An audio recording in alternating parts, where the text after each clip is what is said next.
I'm never better. How are you? Good. Okay. So I have to. I want to tell you that one of your quotes really struck me. Like you, pro football is my religion. Sundays are the church of the NFL. The stadium is my temple, and the field is sacred ground. I feel like John Facenda should be saying that. Man, I wish I had That a voice like John Facenda. we all Amazing. do. Oh It my would be goodness. amazing. Yeah. So I tried to do a deep dive on your life, and Yeah. I got as far as Utah State, the Aggies. How Hmm. did you get into the industry? Oh my God. I was a writer.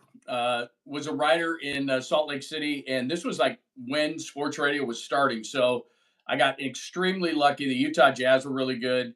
I went down there as a writer. A guy named David Locke, who does the Locked On Podcast Network, which is a huge sports network across the country, said, "Do you want to do a sports radio show?" We didn't even know what that was. It was in like 1997. So you had like the Fan in New York. You had some established, but you didn't have a whole lot established.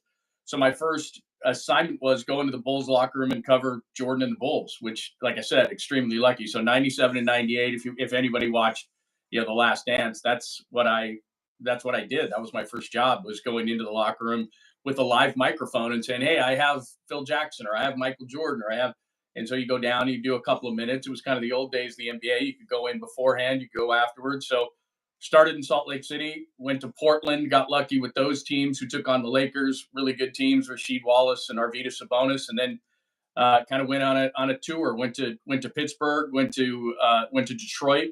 Had a lot of luck in Detroit with a lot of good things, and then I've been in San Francisco. Was at KMBR in San Francisco since 2010. So I kind of have a unique perspective. I was in Dallas too. Was at ESPN Dallas too in the middle of that. So I have a really unique perspective in the fact that I've been all over the country, and I kind of have an idea of, from east to west, how kind of fans are different and how each market is different. Uh, yeah, because so the writing led into you. I mean, you did pre and post game Yep. with Romanowski, which has to be Yep. stories upon itself. I Uh, mean, yeah, if it would show up on time, it was amazing once you showed up on time. But yeah, man, Bill was kind of like, "Hey, Bill, the show starts at 10," and he thought that meant like 10-ish. So I'm sitting there in the middle of like on this stage in the middle of Raiderville at a Raiders game, and you know how crazy the Raider fans are, and there's Bill showing up at like 10:15, and everyone's like, "Where's Romanowski?" So yeah, I've kind of ran the gamut as far as that goes. But yeah, Bill was, I would like to say, the craziest, but I don't know that Bill was the craziest, but he was up there. I mean, I got a he would lot have of been good. a lot of good memories, and that's what I feel like. You've been around, and now there's no more Oakland Raiders. There's no Right. more Oakland A's. No, Eh, Golden State used to play in Oakland. They don't play in Oakland no. anymore. You were out there. Now you were, so you've been over there 20 years. So you were there Yeah. with some of the crap with the ownership. I mean, the coaching staff. We had Singletary and Wright. I Oh, yeah. mean, Yeah, I was there. I mean, well, from Singletary, they finally got it right with Harbaugh in about yes, 2015. So they get that one right. But then Jim Harbaugh, and this is going to happen with the Chargers as well, and it happened at Michigan, he has a limited shelf life. So Harbaugh's going to piss everybody off within probably 4 to 5 years. That's why college really works for Harbaugh. It's really good because the kids cycle in and cycle out, as you well know. He's got who's got it better than us. He's got this whole speech. And I remember talking to Patrick Willis, their former middle linebacker, and Joe Staley, who's probably going to go into the Hall of Fame, offensive tackle.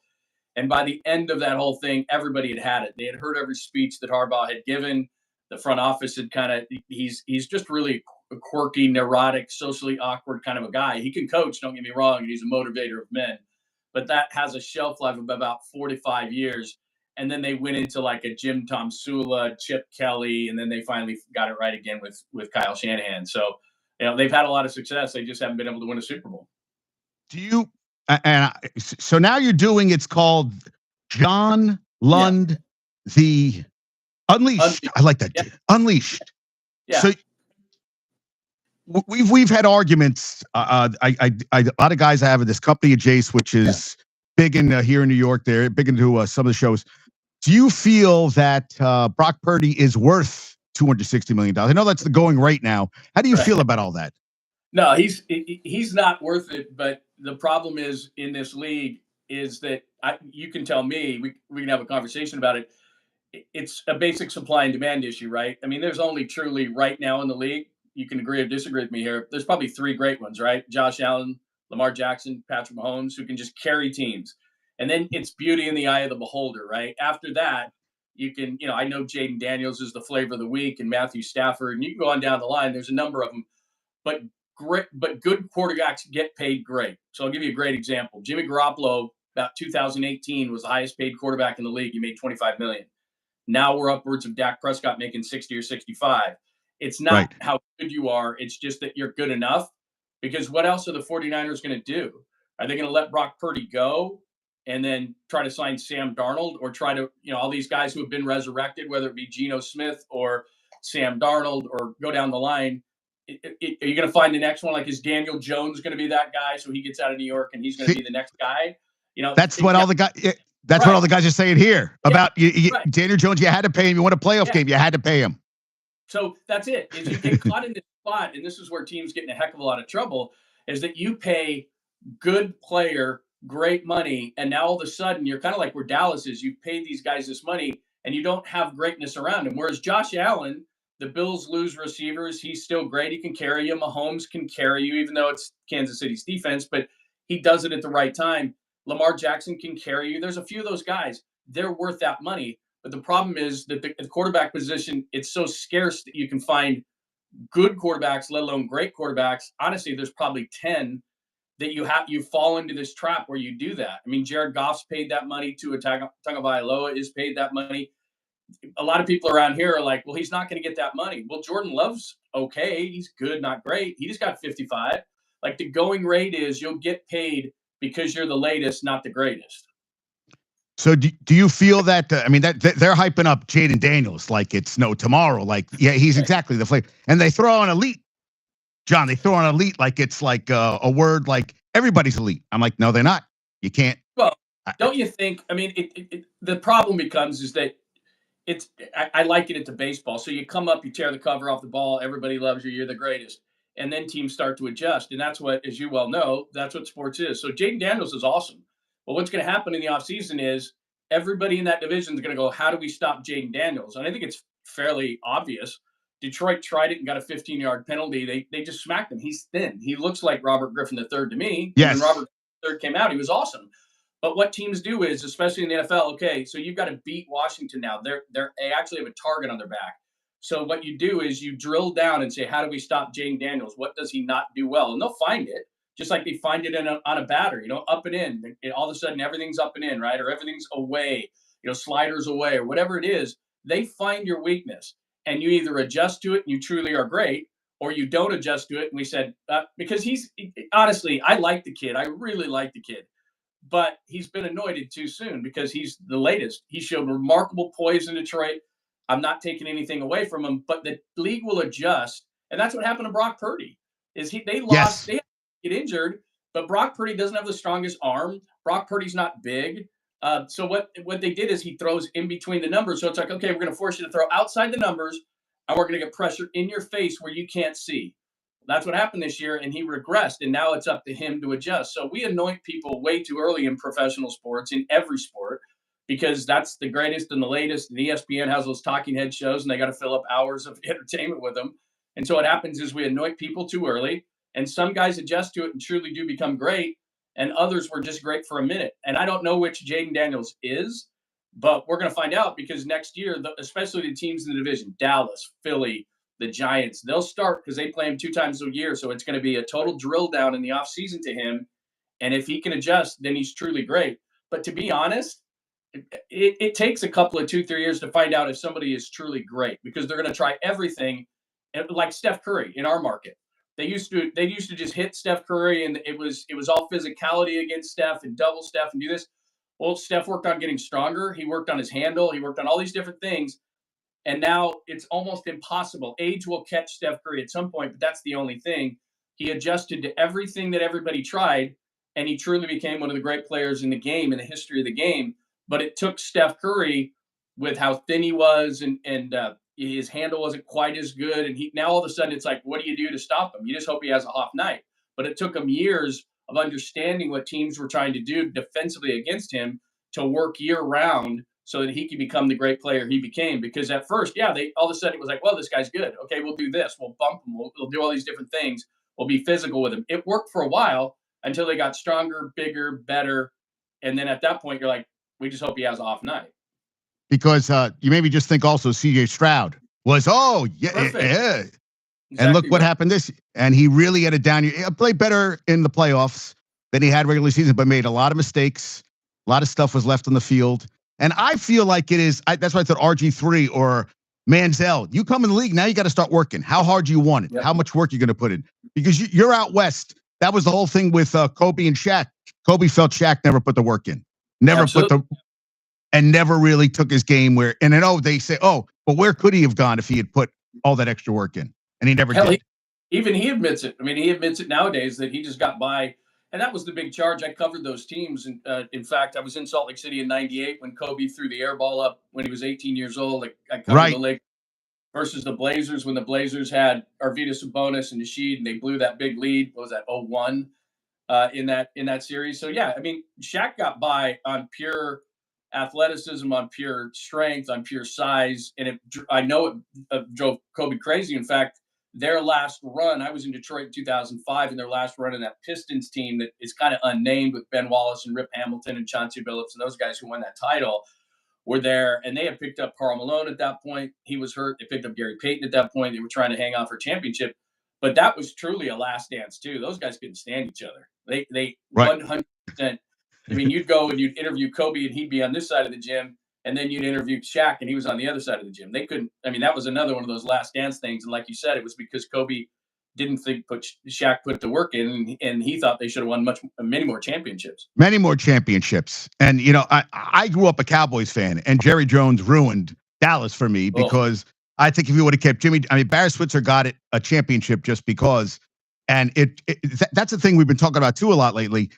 The whole thing with Mahomes and the refs, and they want them to win, and they want Taylor Swift money.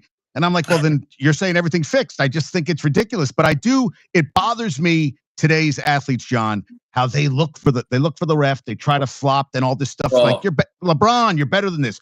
Patrick Mahomes, you're better than this. And they all look like, it's like, guys, you can't get every fucking call. I mean, Jesus. Yeah. Well, and I think too, to your point, from a fan perspective, and they've gotten a little bit better in the NBA. The flop isn't quite as bad, but I did a show earlier this week on Mahomes, and I agree with you. Again, I covered both those Super Bowls. I have an immense amount of respect for Patrick Mahomes and the talent. Yes. Against the Texans, to me, and the officials are playing into this thing, and you just have to be smarter. And my thought is that, look, I don't want to over legislate everything. I don't want to take the human element out of every part of the game. I do believe that it's a part of the game, and not every call is going to be made. And you know this. The reason why replay was put in was because Vinny Testaverde against the Seahawks scores a touchdown, keeps the Seahawks out of the end zone, or out of the playoffs. What was it, 98 in New York? And what it was originally done for was the egregious error. Correct the egregious error. I don't need you to slow it down. Did it nick his finger? It takes too long. It takes the rhythm out of the game. So I don't want it to be that. Having said that, when Mahomes is dancing around and like he did, passes the line of scrimmage, and then dives down, and the two Texans players collide with each other, and it gets called for 15 yards, which is a lot of yardage in the NFL. It's not a pass interference call, but it can change the trajectory of a game. Like the first hit on Mahomes, which Will Anderson did not hit him in the head. It went straight to the chest, and his helmet was up. The next play was the play that Kelsey was wide open over the middle, which I have no idea how Kelsey gets so wide open, but he does, especially in the playoffs. He does. It's like, what does he have? Some infectious disease? Like, cover him.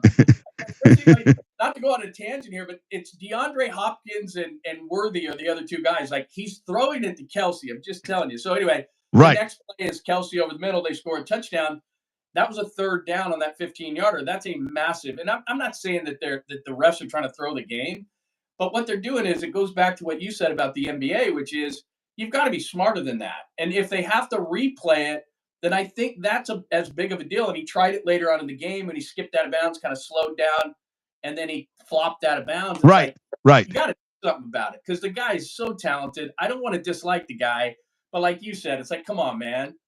Enough of that.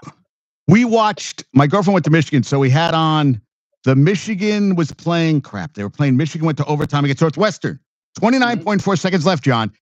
So we said, okay, we'll watch. We missed 12 plays of the playoff game because they kept reviewing every goddamn, like, to the point where you're like, This isn't sports. I mean, we might as well Yeah. just. It turned into a slog. And you've been listen. You have done weekly rides. You've done how many days a week were you doing when you were doing 5 days a week, 7 days a week, basically? Well, 5 days a With week, plus I did pre, half, and post for the 49ers. So I do 6 days a week, 9 months out of the year, and then 5 days a week the rest. So yeah, how many hours were you on the air for? What was your 4. time frame? 4. I was on. That's a Yeah, lot to cover. yeah, Yeah, yeah, it's a lot to cover in 4 hours. yeah. And you have people who call screaming. You have the regulars that call and all that stuff. Right, and you're on right. top of your game. You know what you're talking about. You've been doing this for so long. But so you don't really have you have to stay. I always get it. You have to stay objective, right? You can't really you're not Well, you that's a great question because I tell this to people all the time now. So we had the rights to the Giants, and I did for the San Francisco Giants, and I right. did pregame for them, and then also I did pre, half, and post on the 49ers network. So I travel with the team and do all that kind of stuff. And like you said, if you're going to rip somebody, I have a philosophy that if I can keep it between the lines and it doesn't become personal, it's fine. I think a Right. lot of young broadcasters struggle with that because you're going to say something about somebody, and then you're going to eventually you're going to face them. That's just how it is, and they're going to know because social media and all these different things, and they know who says what. They act like they're oblivious or don't care or don't know, but they do know. And if they don't know, then their girlfriend, significant other, best friend is going to tell them. And so, yeah, you ultimately have to face those people. But what I found out is if you keep it fair, so I don't know, just because it's the first thing that popped in my mind. Mark Andrews drops that ball. Now I know that somebody like Chris Sims is trying to say that it was a bad throw by Lamar Jackson. You got to catch that ball 100 out of 100. You slipped. I understand. I get it. You got to catch that ball. So if I don't go on the air right afterwards, even if it's on the Ravens radio network, I was on the 49ers radio network, and say Andrews has got to have that ball, then you lose. You know this. Then you Right. lose credibility. So You lose credibility. Right. So you got to find the fine line between being unfair, which I work back east in those kind of places, and they really don't have a problem with that. Certain parts of the country, but on the West Coast, if I keep it between the lines and I don't make it a personal shot, then it's okay. I feel that way. Look, I've been confronted many times by players who said, this wasn't fair, that wasn't fair. I got into a tiff with Jeff Garcia in Detroit one time. His girlfriend actually called the show, and I went back at her, and we went back and forth, and he called the show. But that Friday, I went right down to the facility and I said, "Hey, Jeff, this is my job. I understand your job. This is my job." We didn't necessarily see face to face, but then I moved to San Francisco, and Jeff was a regular on my talk show. So they understand as long as you kind of stay consistent. The problem becomes when it's a personal shot. If you take a personal shot at somebody, then I really can't defend you. I ran radio stations too, and it's like I would tell my guys, look, I can defend you for everything between the lines. Once you start taking personal shots at people, I can't defend you at that because then the organizations would come at me and say, okay, hey, I get it between the lines, but when you go outside the lines, it's a personal shot. It's who he's dating, what he looks like, Mark Right. Davis haircut, what? Right. Right. Yeah. Right. It's hard to defend that. It's hard to defend that. And it is interesting because we're here. We have the Jets, and they're supposed to going to hire Aaron Glenn, and you've dealt with Oakland was excellence, and now they're just crap.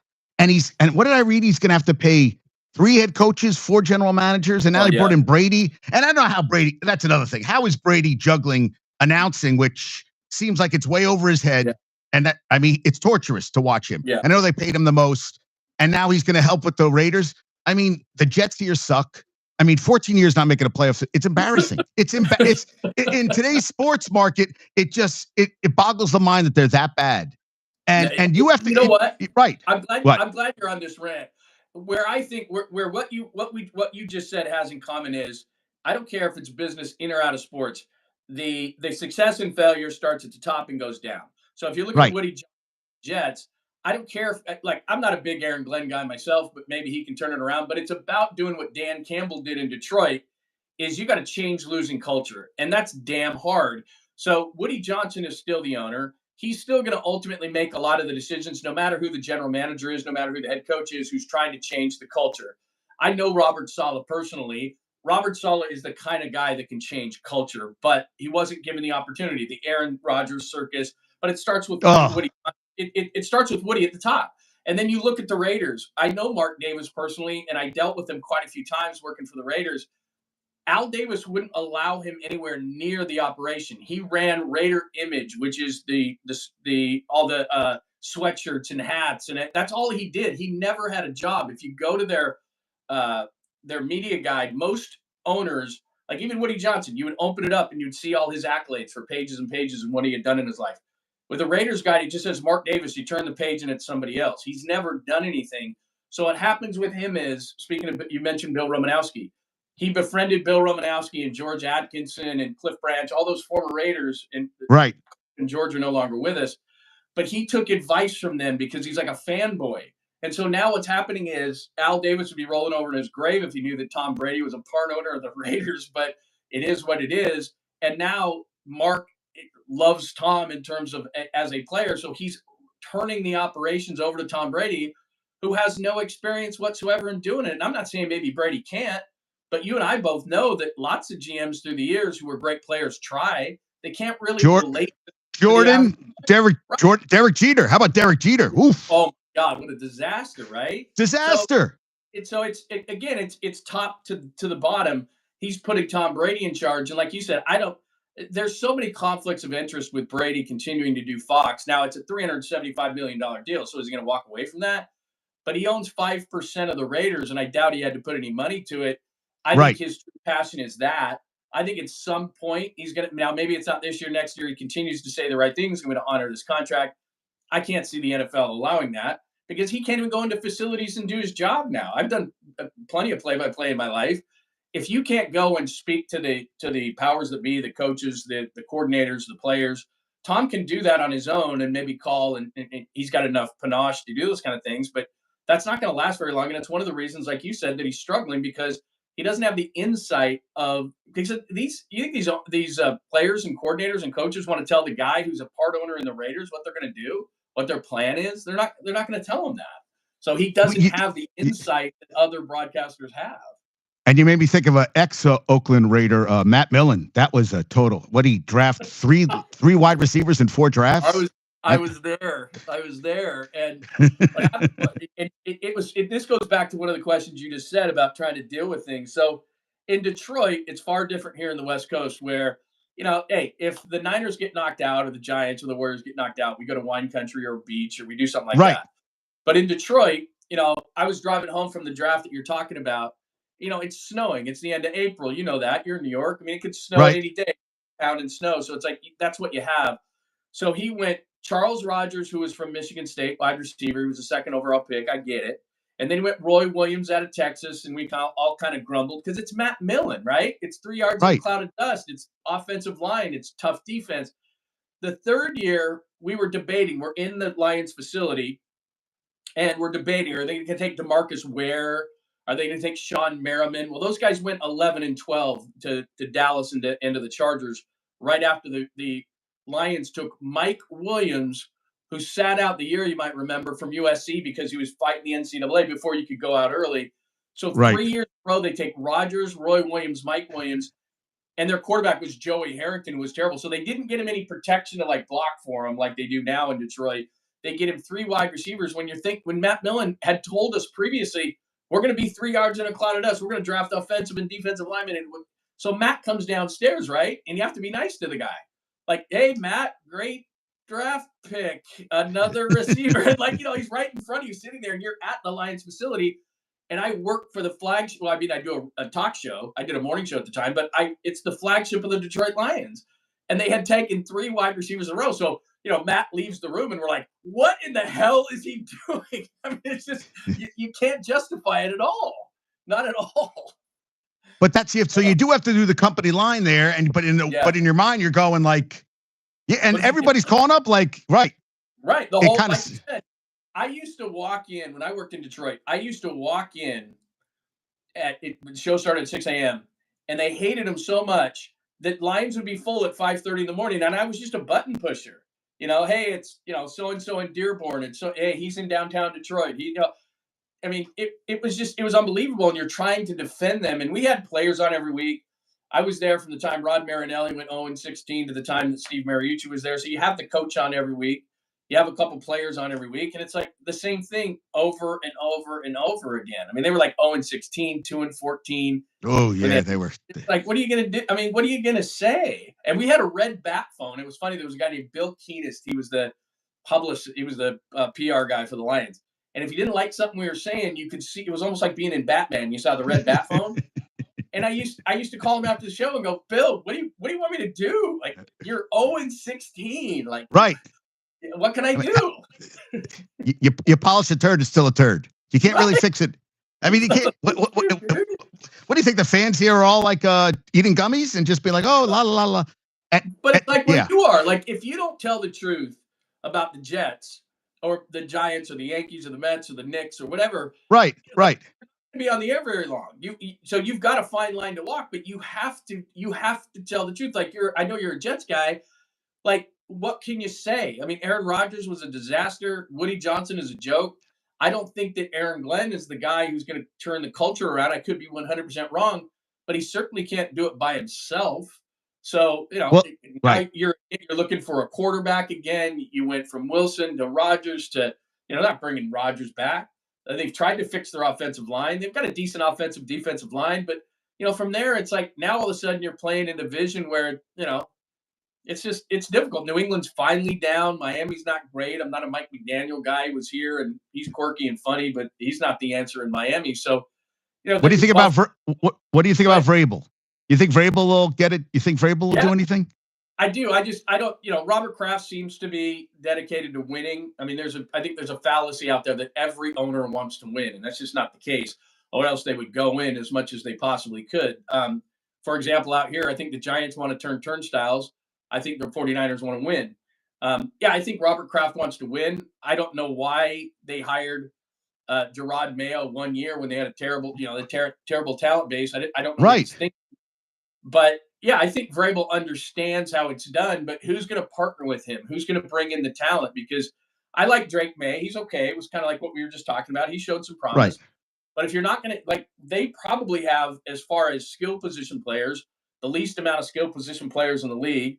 They need to upgrade their offensive line. They're decent defensively, but offensively, the thing about Vrabel that's great is he's a leader of men, right? I think Mike Vrabel can change culture, and I think Mike Vrabel is a leader of men. So who are going to be his coordinators and who's going to pick him as players? Because that's all great that Drake May showed flashes.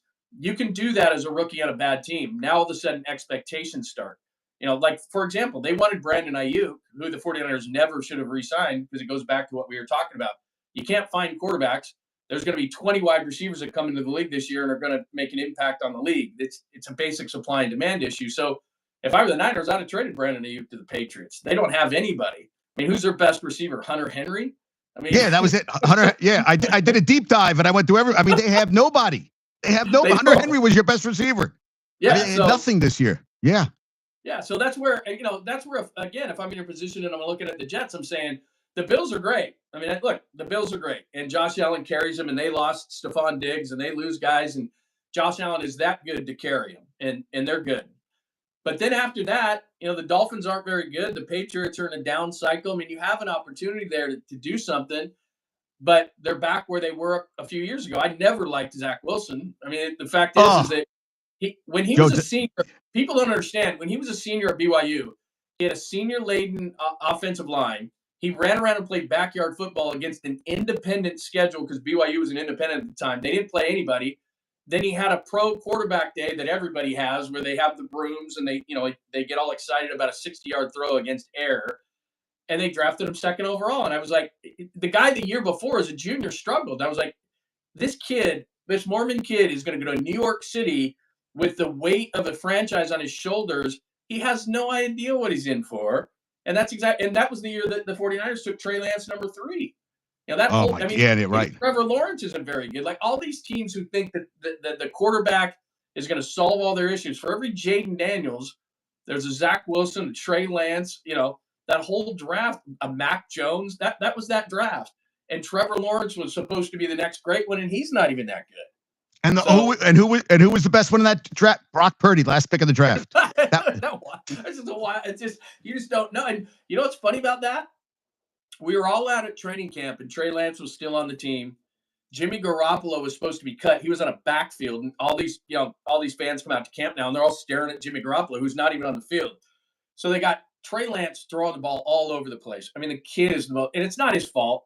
Played 7-on-7 football in high school, played till his sophomore year at North Dakota State, and was just the best athlete on the field and never really had to throw pinpoint passes or play in a pro style offense. And the way that the NFL is, he's never going to be able to learn because there's nowhere to learn. There's not another league.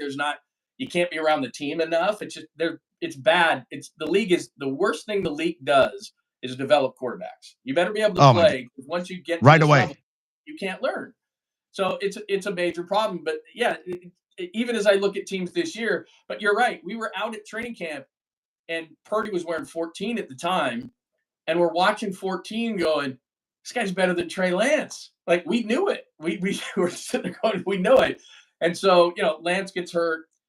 Jimmy Garoppolo gets hurt against the Dolphins, and then Purdy comes in. The rest is history. But in training camp, who came up? Mike Shanahan was in camp one day, Kyle's dad, obviously, and we were standing next to Mike Shanahan, and Mike said, this kid's the best quarterback in camp. He knew it after like a week. He said, this kid's better than Lance, better than Jimmy. This is the best quarterback they have. So, but you made me think of something. So the NFL draft is April 25th. So basically, they have to be getting. You can't learn. You can't learn the offense in 4 months. Basically, right? It's May, June, July, and August. You're playing preseason games, and they expect them to hit the ground running. They're not even prepared in college. A lot of these guys, that's what. What do you think? Shedeur Sanders, Cam Ward, Quinn Ewers is coming out. My cousin went to Texas. I never thought he was anything. And then Jackson Dart is the flavor. So I'm wondering, do you feel any of these guys are going to be able to come and? I saw what you said. Deion's not going to coach in the NFL. So I've watched some of yours.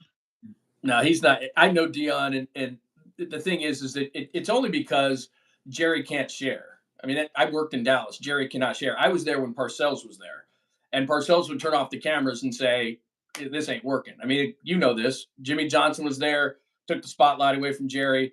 Bill Parcells was there very briefly, took the spotlight away from Jerry, and all of a sudden the coaches are, Jason Garrett and Wade Phillips and Mike McCarthy, and he's just not going to share. So it was never going to be Deion. But in terms of the quarterbacks, it's weird.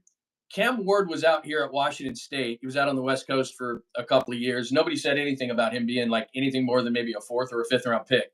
Goes to Miami for a year, has really nice talent around him, and now he's going to be the 1st overall pick. I like Cam Ward, don't get me wrong. It's just I'm not sure he's going to be all that. And then take me out of the Shedeur Sanders business. I want nothing to do with it. A kid that is buying, a Rolls-Royce Ghost and driving around, and just the way he acts, he's already entitled. Like you said right at the beginning of the podcast here, which is there's a lot of work to be done. He makes a lot of mistakes. He's a one-read guy, and he's athletic, but he's not athletic like, he's not Lamar Jackson or anything like that. So he's going to have to be able to stay in the pocket, read defenses, throw to open receivers, go through multiple reads. I haven't seen him do that at Colorado. And a lot of times they've cut the field in half for Shedeur Sanders. So plus just the guy that he is, the entitled kid that he is. And I know Deion, he works hard and he's a great dad. He's not, but his growing up in that environment, this entitled environment is what I see from Shedeur. Now, maybe I'm 100% incorrect, but I don't like Ward. I would take Ward over Shedeur Sanders just because, like I said, from a personal standpoint, I don't think Sanders is going to be it. I do think what you just said is going to be the key here. There's going to be teams. I don't know that I'm a Quinn Ewers guy. I don't know that he has a strong enough arm or any of those kind of things. He makes good throws. I think he should stay. I mean, you heard the rumors the same as I did.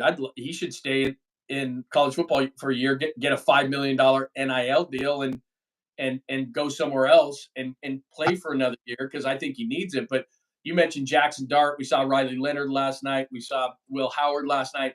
I think there's a group of quarterbacks in the middle, and one of those guys is going to come out. I don't know that necessarily they're going to be Brock Purdy or something, but I think I'd rather take a chance in the middle rounds on one of these guys than I would Shedeur Sanders or Cam Ward.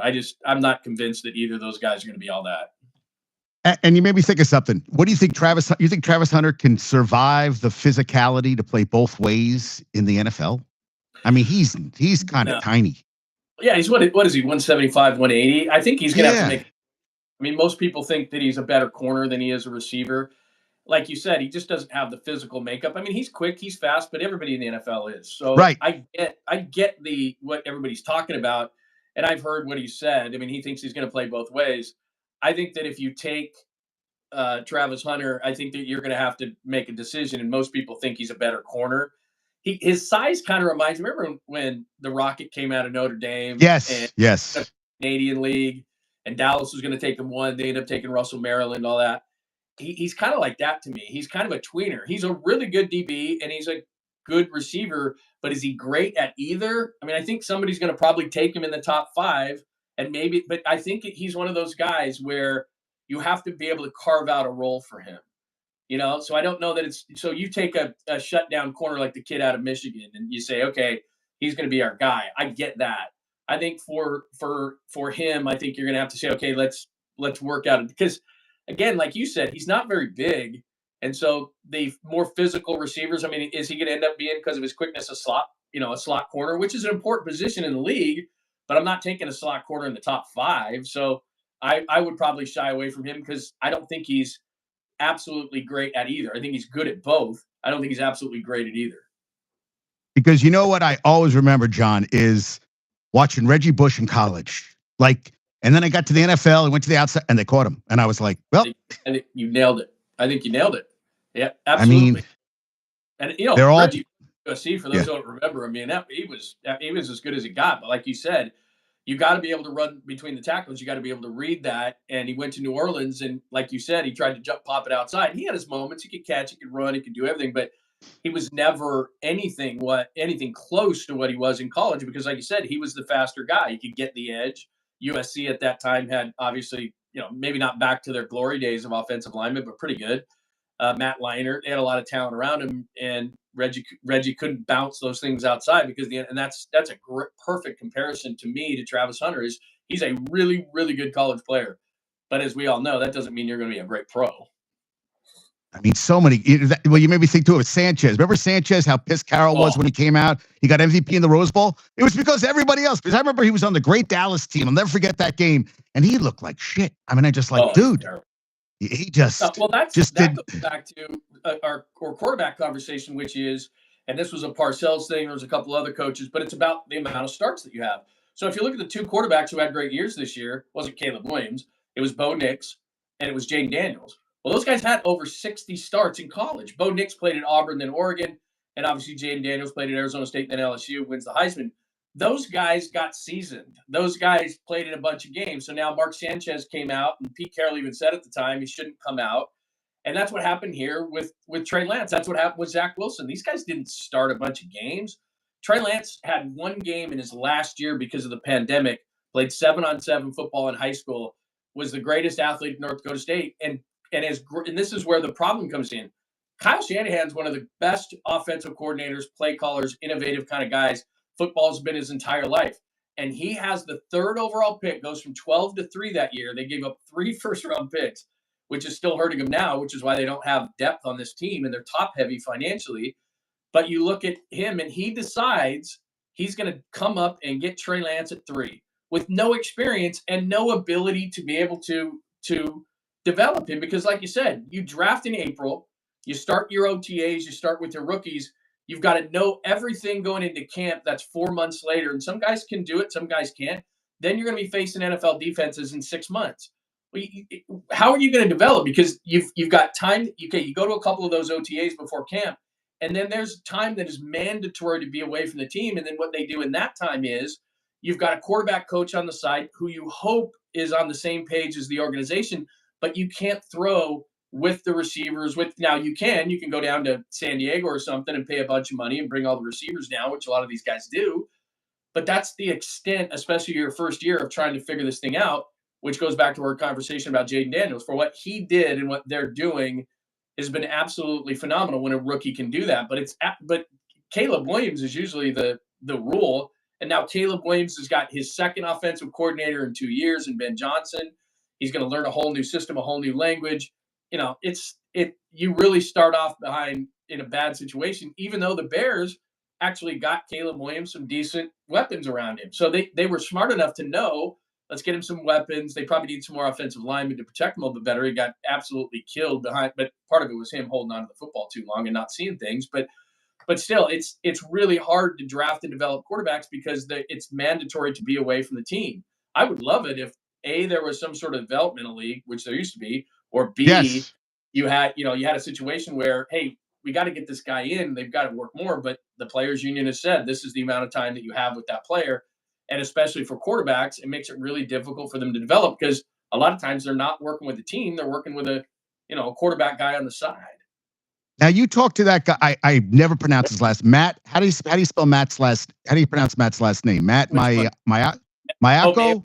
Mayoko, yeah, yeah, Okay, so that's what I just wanted to ask you. You're out there. You cover. That's why I love having someone like you who's like totally from where I'm not. So who's to blame for the Trey Lance? Is it him? Is it the GM? Who? Because I got into an argument with the guy. I wanted to ask you this question. yeah, He thinks Kyle Shanahan's on the way down. Like he feel. I said no, but he's arguing with me that he showed this year that maybe his philosophy and everything isn't working. I go, guy's hurt. He doesn't have the guys around him, and is right. Purdy his guy going forward? So that's what I wanted to ask you about. Like, how, how did that happen with Trey Lance? How do you see it going forward? I mean, you have to. You talked about Purdy. Well, I want to get your take on that. Yeah. Well, first of all, Kyle Shanahan has the final say on everything. John Lynch and Adam Peters, actually, who left to Washington, was here as well. I mean, they had a lot of great guys in the front office. Every single year, we're going to see this from Detroit this year. They're going to lose their offensive and defensive coordinators. It happens to the Niners every single year. They had Robert Saleh, they had DeMeco Ryans. They've lost offense, defense, all these guys, and it's really difficult to replace. But to answer your question in a long way, Kyle Shanahan, especially when it comes to quarterbacks, that was his choice. I don't know that there was a right choice after Trevor Lawrence because they didn't have a chance at Zach Wilson. He didn't work. They take Trey Lance. Mac Jones was the other one. He hasn't worked out, obviously. So everybody thinks it's a Kyle Shanahan thing. First of all, he's not on the way down, but he is to blame for Trey Lance because in retrospect, which is really easy with 2020 hindsight, there's no way you draft this kid at number 3. He's at North Dakota State. He hasn't had he hasn't been in a pro style offense. There's just no way, and there's no way for him to improve. And it just worked against him because Jimmy Garoppolo was here the first year. He was going to sit. He came out the second year. He got hurt. And then after Jimmy went in for a minute, Jimmy got hurt. Then Brock Purdy, and there was no way that Trey Lance was ever going to play. But to answer your question, that's on Kyle Shanahan. He picked him personally. He could have taken Josh Fields, who was in that draft as well. He could have taken Mac Jones. I don't know if those would have worked out any better, but that's what he Oh, did. Justin Fields was in that draft too. Wait, Yeah, Justin Fields? he was. Wow. Justin Fields went to the Bears in that draft, I think, Right. off the top of 10. 10 or 11. Was it 10? 10 or 11, yeah. And then Mac Jones went 15 to the Patriots. So that was that total draft. And outside of Trevor Lawrence, who I thought was going to be better and still could be, I thought that Lawrence was going to be great. The rest were a bunch of question marks. So that one's on Kyle Shanahan. And it's hard for me to give credit to Kyle Shanahan because Brock Purdy was taken with pick 262. Everybody could have had Brock Purdy time and time again. Right. And I'll tell you this too, Brock Purdy has told me this. If they don't take him at 262, he ends up in Minnesota. Minnesota was the team that he was on the phone with Minnesota when the Niners made the pick, and Minnesota said, we'll give you X amount of dollars.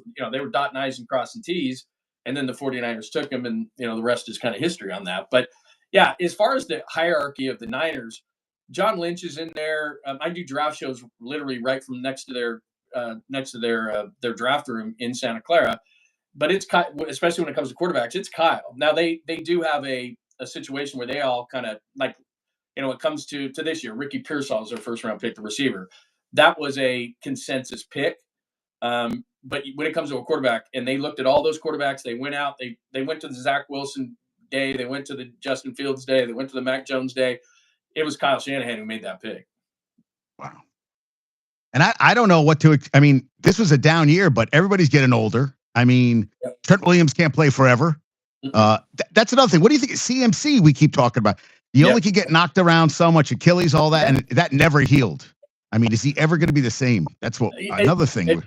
Well, that's the whole thing is, if people think, I happen to think that they'll bounce back, but like you said, injuries are either an excuse or an explanation. That's how I look at it. Sometimes you go, come on, that's an excuse. But with the 49ers, this exact thing happened to them in 2019. They lose to the Chiefs in the Super Bowl in Miami in Super Bowl 54. The next year, Nick Bosa goes down. Solomon, they just injury after injury. Jimmy Garoppolo. So they tank. 2021 they go to the NFC Championship. 22 NFC Championship last year. They go to the Super Bowl. They've still got enough talent, but like you said, the difference between Super Bowl 54, in which they bounced back, all their players were either young or in the prime of their career. Like Deebo Samuel was a rookie. George Kittle had been in the league 2 or 3 years. They were really, really young at that point. Joe Staley was their left tackle. So, a lot of Fred Warner was much younger. Now you get into the situation they find themselves in now, and it's not necessarily true that Christian McCaffrey is going to be the guy. Like he had the year last year that Saquon Barkley had this year. And it's, now all of a sudden it was an Achilles. And we all knew all year long. They were just kind of saving him to see, because that thing, we all thought it was just going to snap. And so he goes over to Germany, has all this work done. It's not guaranteed that he's going to be back. I don't think Deebo Samuel's going to be back. I think he makes too much money.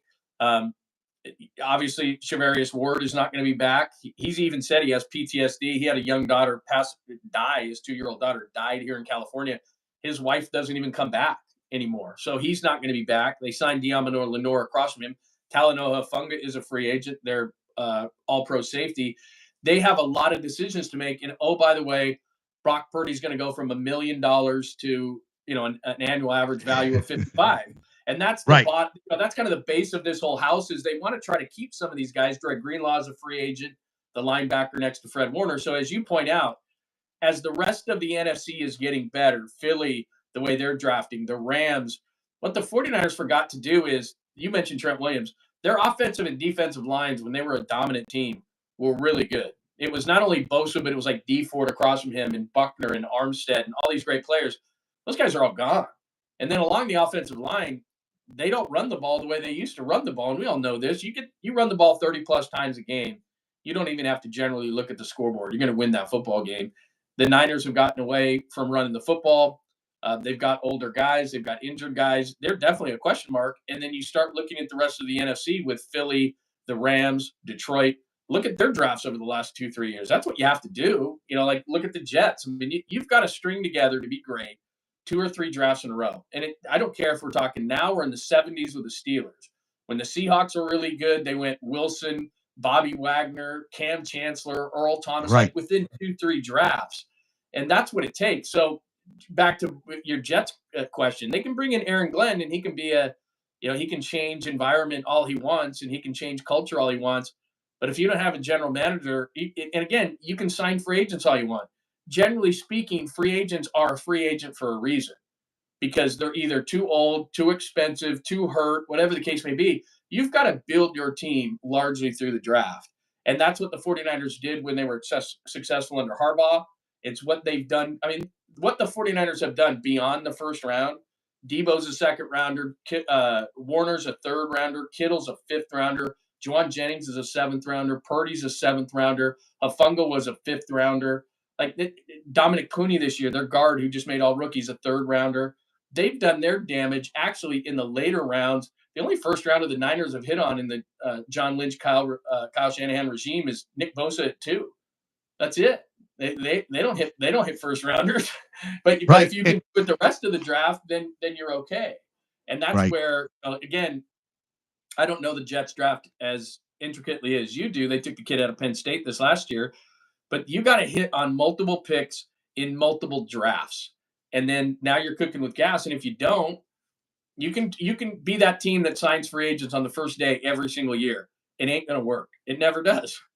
Right. Well, that like the Yankees used to always, they try to build a team, super team, but the teams that won were the teams that had Brocious. That's the Giants. The Giants opposing everything. You have those staples, and you have guys you build around, and you had Bumgarner. You have to have a team, and nobody thinks that way anymore. You have a team, and they just don't. Everybody gets excited over free agency, and it's fine. But what free agency means, especially in the NFL, is that you didn't draft, develop, and re-sign your own. So you have a bunch of money on your cap because you cut all those guys, and then you go out and you try to fill those spots with flawed players. The reason why it would work with, say, like a Belichick or with that, they would sit out the first day of free agency where all the funny money is going, and then they would say, okay, what holes do we need to fill? And they would find, you mentioned Mike Vrabel, they would find the Vrabel types. They would find the guys who fit what they did and didn't blow up the cap because they had drafted, developed, and re-signed the guys they wanted. And then they would look at certain places, whether that was, the non-sexy positions, your guards or your defensive tackles or your depth or whatever that case may be, and they could do that and not overspend. Whereas teams like the Jets or the bad teams would go out and they would spend on the first day. Well, I mean, I'll give you a great example. Javon Hargrave came from the Eagles, and one of the biggest mistakes the Niners made was they traded DeForest Buckner after that first Super Bowl loss to Kansas City, and they got from Baltimore or from Indianapolis the 13th overall pick. They took Javon Kinlaw, of course, who's on the Jets now, and he bombed. And then Bombed. after that, then what they had to do was they had to go out and spend the money on Javon Hargrave. He was a first day free agent guy. They gave him the $80 million they should have given Buckner in the first place. And then Javon Hargrave's gotten hurt, and now they're releasing Javon Hargrave. And he's had 2 subpar years with the 49ers after he was great with the Eagles and the Steelers. There's always an issue generally with guys in free agency, or else they wouldn't be free agents. They would be re-signed. So they're either old, expensive, injured, whatever the case may be.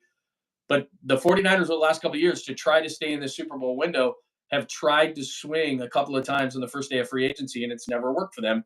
They've built this thing largely through the draft, and they haven't had great free agent signings. Ward has been a really good one. Charvarius Ward, who they're going to lose this offseason, he was a good one they got from Kansas City for a couple of years after that Super Bowl loss. But largely, it's just been through the draft, and that's how you got to build NFL teams. You got to build, and I kept thinking about what Bill Walsh, didn't he say he got rid of guys 2 years before they were done? Like Lott was pissed and all those guys, but that's the way you know what's funny? They all went to the Raiders, so Al Davis was completely different. Al Davis loved those guys, and his son is the same way. They love these names. So what would happen here in the Bay Area would be, as you said, Bill Walsh was one of those guys that said, I'm getting rid of him a year too early rather than a year too late. Al Davis loved picking up guys from the Niners. So Roger Craig, Ronnie Lott, Jerry Rice, all those guys went across the bay to Al, because Al loved them. And Al couldn't cut anybody. And Al had the opposite problem. And it's why the Raiders failed so miserably at the last part of his life, which was he would always pick up these name guys who were past their prime. And he would give up picks and all these kind of things to do it. And with those picks, he would just draft the fastest guy. So that wasn't working. But he would always pick up those former 49ers, and none of them panned out because they were all too old, because Bill Walsh let them go at the perfect time or a year early. Yeah, always. Now I wanted to talk to you about, what drives me crazy too, now saying the LA Chargers. I don't know why that bothers me so much. I can't even say it. Like you even said Washington, you went to say Redskins. The worst. That's the worst name. Commanders. Come on, guys. It's just terrible. Washington football team. It's terrible. I mean, as far as I know, that they weren't even offended. I mean, I've always thought about that. It's like if you maybe I'm stupid here. Because I want to name you like a really fierce and cool name. So if I name if somebody, they wouldn't, because I'm the opposite of what you need on a football team. But like if they name somebody after me, I'd take that as a great compliment. But I guess that's not the way it goes. But like I said, I'm from LA. And so I grew up about 5 miles from the Big A, which is where the Rams played when I was growing up. So I get it that the Rams are there. There's no reason whatsoever the Chargers should be there. They don't have a fan base. I've gone to SoFi Stadium many times. Every game, even a lot of Rams games, whatever, it's kind of like Vegas, because I've been to a lot of Raider games in Vegas too. Games there. There's no fan base. Like everybody goes in, like if it's an Eagles game, a Jets game, whatever. That's a weekend in Vegas, and everybody is going, and the Raiders don't have a home field advantage anymore, which is sad. And it's the same thing at SoFi. And when I cover a Niners Rams game at SoFi Stadium in LA, it's a Niners home game. But that's what I was going to ask you. Hell, a Chargers game is 3/4 the other team. It's even worse. It's brutal. My friend is a Jesse's ticket holder. We call him Broccoli Rob. Oh, I see Kevin's here and Tommy from Company Jace. How you guys doing? And he won free tickets to that Super Bowl, Bengals Rams. They won the Super Bowl, and Ram fans were like, "Yeah." He goes, "It was like they didn't even care." He said it was just like okay, we won. So wait, so you grew up in LA. How do you end up at Utah State? That's what I want. How do you end up at Utah State? You're not a Mormon, are you? No, I mean, if you are, no offense, no offense to the Mormons out there. Whatsoever. You know what's funny about it is, and you would probably remember this. So Jim Herrick was the head coach at UCLA. They won a championship in '94 with the O'Bannon brothers and all that. So my best friend growing up was a guy named Glenn Herrick. It was his son, Jim Herrick's son. He was a basketball player. And we were in Southern California, and he said, "Hey, man, I'm taking a scholarship up to Utah State. Why don't you come up there with me?" Well, sight unseen, it's freezing ass up there. It's in the middle of like a canyon. Snow comes down every day. So he flunks out of school after the first year, and I stay. So I ended up staying. I ended up staying there for some dumb reason, and so that's why I graduated from there. But it was funny because it was a cool school. Like you had the University of Utah, which great basketball school, that kind of stuff, pretty good football program, and then BYU was like you said, the big Mormon school, and so the girls who couldn't get into BYU because they were bad would all go up to Utah State. So Utah State was actually a fun school. But yeah, every time somebody says Utah State, they go, well, you're a Mormon. The only thing Utah State's known for is Merlin Olsen. Like he went to Utah State. Yeah, like that's it. Like there's That's nothing about else. it. There's nothing else. Like from a sports standpoint, there's nothing. We didn't do anything. Terrible. Yeah, I looked up. Yeah, I looked at you went to the 21 in 88. You guys went to a 20. Yeah. And then he left, and I mean, all your coaches, your football team sucked while you were there. Yeah, and now they're going into the Pac-12, which is kind of crazy. I mean, they have a decent basketball program. The only claim to fame would be, I'm sure you remember, that the UNLV teams, the early 90s, were in the same conference. And so man. We would go out, Tark would come in, and Larry Johnson and Stacey Ogman and Greg Anthony and all that. That was it. Anderson Hunt. There you go. Like one game a year, like it was a big deal. Like the number one team in the country would come in. But outside of that, it was we weren't getting anything. It was terrible. Okay, so that makes sense. I was kind of curious. I was like, you don't seem like you're from Utah. I kind of get West Coast from you. And I was like, trying to piece together. Yeah. And I was looking for stuff. There's no articles about you at all, John, of like, how did he get into the business? How did it happen? Yeah. And then you tell me you started writing. That's how you got into writing. What was because Malone, a lot of stuff came out off the court. I mean, that he was not the nicest guy in the world. No. So in the beginning of my career, like I said, it was pretty cool because I worked for the Utah Jazz Radio Network. I did a daily talk show, and they said, okay, you're going to take the Bulls locker room. So that was pretty cool. But then I evolved. I know that's not really evolving, but I evolved from that. And they gave me the Jazz locker room. And so you had a live mic. You'd walk around. You remember Jerry Sloan? He was kind of a gruff guy. Yes. Great guy. Yes. So my assignment was after every Jazz game, I would do like a 3-minute interview with Jerry Sloan. Then I'd walk into the locker room and they'd tell me who the player of the game was. I'd interview those guys. And like you said, I always hated when it was Karl Malone because he would be in the back. He didn't want to talk to the media at all. He'd be in the back riding a bike, and I would have to sit there for like a half hour until he would come out. And then he wasn't the brightest bulb, so it's not like you were going to get any great quotes from Karl Malone. And then what started to happen near the end of his career, because they went there a couple of times against the Bulls, but they never won it. They got close, played against those Sean Kemp and Gary Payton teams. The West was pretty cool back then, and Tim Duncan at the beginning of his career, but they never got it done. And so it's the same kind of thing we just talked about. You go on the air and you say, Malone and Stockton, they just can't get it done. And it was really more Malone than Stockton. Stockton always played well. Karl Malone, as he got older in his career, got less. He didn't want to be in the paint as much. He became kind of a baseline jump shooter. We'd criticize him for that. He did. It was funny. Our radio station was where there was a gym, and I didn't think Karl Malone worked down at the damn gym. So I go walking out of the radio station, and Karl Malone's coming out of the gym, and he gave me a bit of an earful. And all I ever said to him was like, "Karl, if you want to hit me, man, that would be so great because I could get millions of dollars, and then I could just stop working. So if you want to do, because he big dude. I mean, 6'9", about big dude. Yeah, big dude. Muscles upon muscles. And I just remember walking out of the radio station one time, and he just, he didn't like what I said, but I was like, Karl, I never said anything that was personal, even though, like you said, had a daughter who wasn't too fond of him, that played basketball, Cheryl Ford at Louisiana Tech, cheated on his wife who was Miss America. Like I never said anything like that. She was right. Yeah, exactly. She was a very nice woman. Her name was Kay Malone. She was very nice.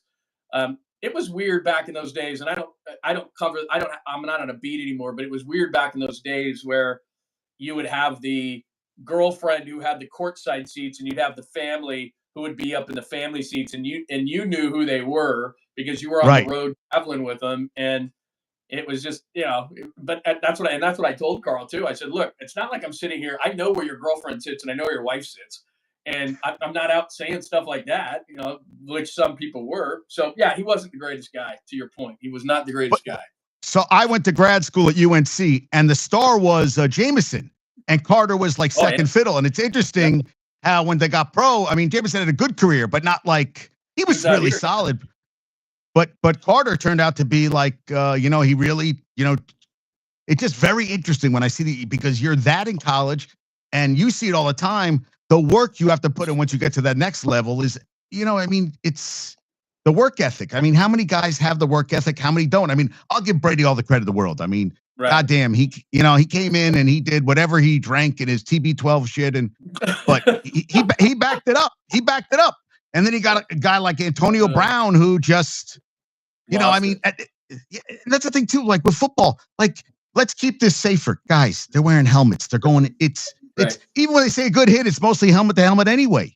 And they never say during the game, right? Anything. And like I have Mike Pereira on my show all the time, and Mike is the rules analyst for Fox, and his explanation to all that is the quarterbacks are the star of the show. They're the lead man in the movie, and we don't want. I'm trying to think who the backup in Kansas City is. We don't want it's Carson Wentz. We don't want Carson Wentz in the game for Patrick Mahomes. I totally get that, but there's a big difference between let's protect Mahomes, let's protect the stars. I get the analogy, the stars of the movie. I don't want to be watching the backups either. I get it. But to have Patrick Mahomes, just for the one example, to slide under the two Texans who they hit helmets when he's dancing around line of scrimmage, and then at the last second, he knows what he's doing and manipulates the referees into a 15-yard penalty. I don't think that should be right. And I'm with you. I don't want to legislate. I don't want to stop the game. But a 15-yard penalty that then leads to a touchdown for Kansas City. And look, I'm a big believer. I don't know what your thought is on this whole thing. Referees, despite what fans say, they rarely cost you a game. There's 100 plays in a game. You got to make a play here or there. But I don't want to make it easier for Patrick Mahomes either. I just don't think he deserves it. And in that game in particular, the Texans should have taken advantage of opportunities anyway. But still, two of those opportunities and almost a third when he flopped out of bounds, and they're just going to give it to Patrick Mahomes. And it's got to be frustrating for other teams because I saw it up close and personal last year and back in Super Bowl 54. I was doing a post-game show as confetti fell down on those stadiums, and it was like, it's frustrating to lose to Mahomes. But if he does the way that, then he's as good as he is, and then you get him to allow him to bend the rules, I think it's ridiculous. And you saw Keon Coleman got that pass interference where they were both going at it. And I'm sorry. I don't know how you defend someone. And what you just do this? You don't go. You got to put your hands on him. I mean, you can't just there's no such thing as. And they made it so that you're talking about the old Raiders. I mean, Jack Tatum. I mean, Atkinson. What they did, Lynn Swann, they took off his head. They tried to decapitate him. And now, Stabler would look now and was rolling over his grave. He goes, "Oh my God, they can't even touch me now. They can't touch you." Mean, the ability, and I'm with you. I mean, look, there's hand fighting down the sideline. It's why, and again, I'll go back to Mike Pereira of Fox. We've had him on for years, but one year they had, if you remember, where you could challenge pass interference. Right. You can't challenge pass interference. There's just no way. So he was telling us, because he was against it from the beginning, and it was early in the season. I remember him telling us, "There's no way this is going to survive. It's going to be this one trial year because it's just turned into this craziness." The receivers are so big. I mean, you're like Marvin Harrison Jr. comes into the league, or DK Metcalf of the Seahawks, or whatever. DK Metcalf. Right. I mean, DK Metcalf is 6'3", 235. I mean, and so you got even a 6 foot corner, 6 foot 190 is a decent sized corner. They can't handle that guy, and then he gets away with the hand fighting and everything else. I mean, the biggest thing that was shown last night in the national championship game, I can't remember. I think it was either Henderson or Judkins. I think it was Judkins, the one running back who came from Ole Miss. The linebacker for Notre Dame is coming, and he grabs the guy by the face mask and just throws him down. And the commentary from Kirk Herbstreit was, "Boy, what a great stiff arm." If he had done that defensively, you'd be doing 10 years in San Quentin. Dude, there was a playoff game, right? Throw a guy down, but if the defender does it, so I'm with you. It's like if you're doing the same thing to each other, then it's fair play. If a guy's gonna, like last night, there was a play, the Notre Dame receiver actually caught it in the end zone with one arm, but I mean, the DB for Ohio State's pulling the guy's arm off. Okay, you got to call that. I get that, but if they're hand fighting, there's just too much. The defender's always getting called. It seems like. We were talking, Tommy and I were talking, my friend Tommy were talking, he said Aikman was appalled at the quarterback protection, but I forget what was the tight end. He just kept punching guys as he was going down the field. I'm basically he's just going like this. And I'm Right. just like, wait, so he can do that, but the defender can't do it, and they're always looking for the face. Like you touch his head, you tap his Right. hand to the face. There's holding on every play. Pereira says that all the Every time. I mean, play. every play you can Yeah. call something. I'm like, Right. But the it, physicality of the offensive player they can go up to the face, they can go into the face mask, they can go. I mean, like I said, I saw that replay 10 times already today. Where, yeah, like I said, I don't think it was Henderson, it was Judkins who he just took him down to the ground, and that's completely acceptable. So the guy's trying to wrap him, he takes him by the face mask and the helmet, throws him away, and they're like, "That's a great stiff arm." Well, it's kind of the offensive guy grabs the face mask, but that's okay because we want to see offense, right? Because that's scoring right. points is equal ratings somehow. So yeah, So it's when frustrating. you also said yesterday, I mean to cut you off. You also said Sure. yesterday you would want more teams because FCS does 24 Yeah, teams. yeah. I mean that, Well, but my yeah, thought in it is just because I know a couple of the guys who used to run the Bulls, and one of the reasons they didn't want to do away with the Bulls is it was a really easy job being a commissioner of a bowl. You get about $1 million, if you're a major bowl or something like that. I knew the guy who used to run the Fiesta Bowl. Got over $1 million to do it. You had to put some sponsorships together, but you had a lot of people doing a lot of work for you. You got your pockets lined with gold, and you're doing pretty good. So the reason it took a long time to do the playoff is because this old boy network, all these guys were making a bunch of money off the bowl system, and they didn't want to change it. And you and I both know that it's like, okay, you're making good money off the bowl system, but if you go to a playoff, it's gonna explode. Well, that's exactly what has happened. The money has flowed even more than they thought it would. So if 12 is good, 16 is probably better. I mean, I'm not saying this because I know this is going to happen, but I'm saying it because the NCAA tournament on the basketball side expands, expands, expands, and now they're even doing the playing games, which I think are stupid. And Dayton, and those teams are no good. Okay, it's just another way to make more money. So it's the same thing. The college football thing is, 16 makes more sense. Four brackets of four, whatever. And they're going to do it. They're going to make it harder for the Boise States and Arizona States to, they're not going to get that bye anymore. They can't. They're not going to do that. It's more about, Texas, Ohio State, Alabama. They're going to figure out a way to get more SEC schools in there because they didn't have an SEC presence. So, they'll corrupt it at some point because I love what college football is doing from a standpoint of having the playoff. And now teams aren't as afraid early in the season. Like, I don't know if you saw it, they had a graphic up of what the first couple of weeks of the game. I mean, they're unbelievable because teams are saying to themselves, we can test our team now because there's a playoff, and we don't. If we lose one game, we're not out of it. Even if right. we lose Where it two used to games. be right, Yeah. and So you it's saw great. you Right. you saw who So I that part started. is great. But Yeah, then the other thing I'm thinking is, Jeremiah Smith, the receiver number 4, the big kid out of Ohio State that's a freshman, they have 4 days till after the bowl game. So now they have 4 days to enter the portal or not. If Ohio State doesn't come up with, I don't know, $2-3 million for that kid, Phil Knight at Oregon is going to say, "Name your price, kid." Like that, everybody's like, "Well, look at because usually right after the game, everybody always does this. Here's your 2 early top 25.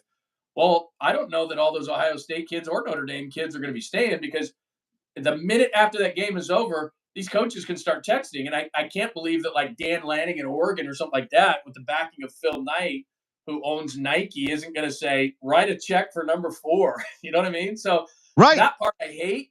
But as far as the expansion and the playoffs and all these things, I love that about it. But God, you need a program, and it's not like free agency in the NFL.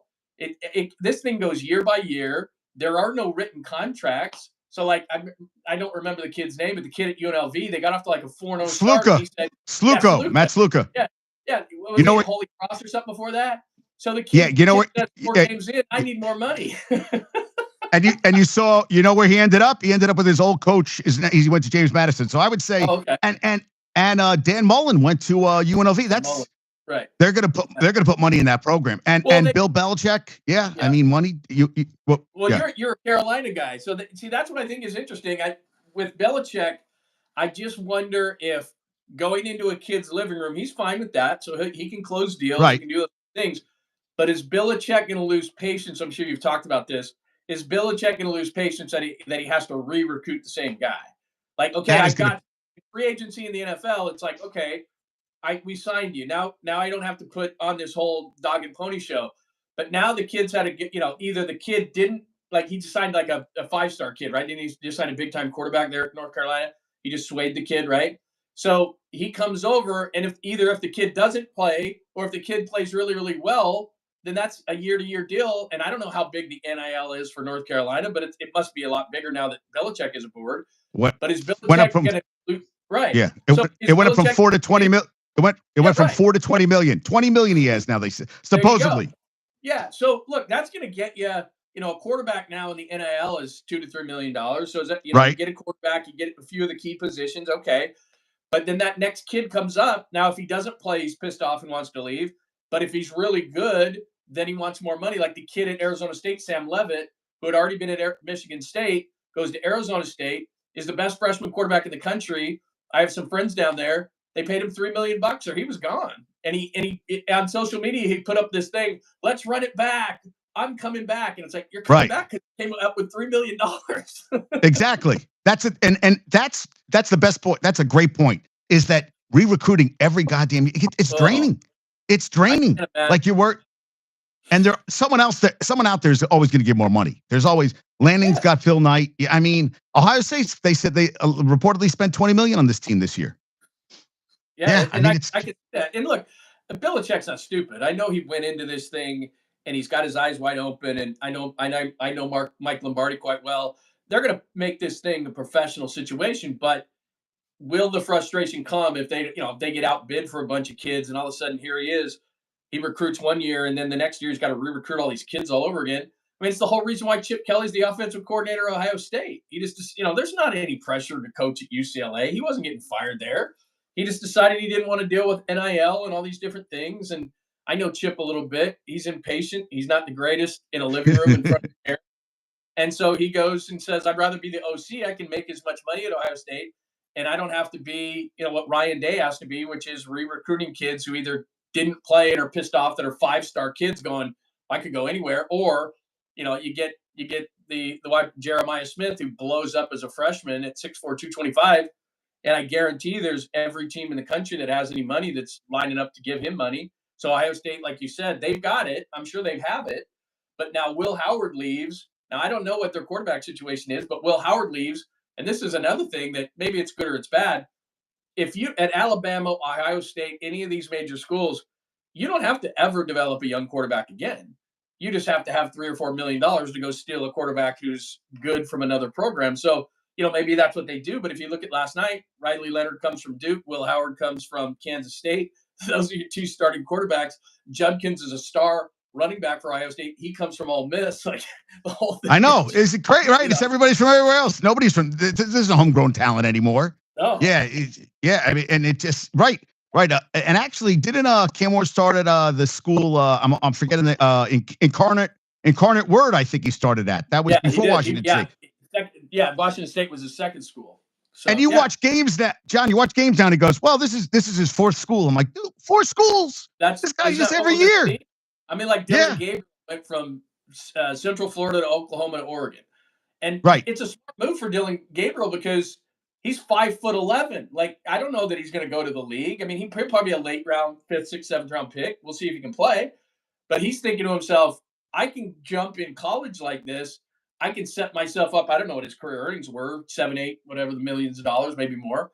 And now he's going, okay, if I don't make it in the league, at least I have a start to life here, So they said Caleb Williams. They said Caleb Williams made $10 million at USC. Yeah, that doesn't surprise me.